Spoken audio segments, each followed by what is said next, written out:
Šiandien pamačiau labai gerą idėją Halloween makiažo. Ir akivaizdu, man reikia jį nukopijuoti. Turbūt net blogiau, ne? Dar vienus metus per Halloweeną būsiu pirmas dalykas, ką pamatau Pintereste arba TikTok'e. Pirmiausia, mums reikia pasidaryti baltą veidą. Aš ir taip nesu pakankamai degus, tai čia turiu balto. Kaip pakankamai balta? Pakankamai balta. Visiškai niekas nesiblendino. What? Tendencijos?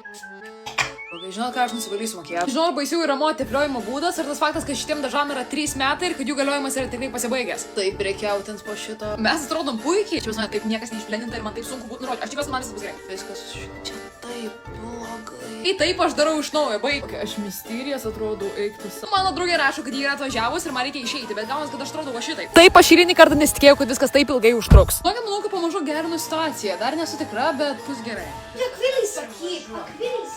Aš jau tuoj, aš jau grinai pro duris tuoj. Nu, bet visai gerai atrodo, šiaip nemeluosiu. Ir čia būtų galutinis rezultatas. Tad ką matė, kaip atrodo? Aš manau, kad atrodo visai neblogai, kaip šie metam. Filmuoju kaip tik medeinės nepaklotą lovą. Jei norite pamatyti, kaip švenčiu Halloweeną, nepamirškite manęs pasiekti Instagrame Knyguolis.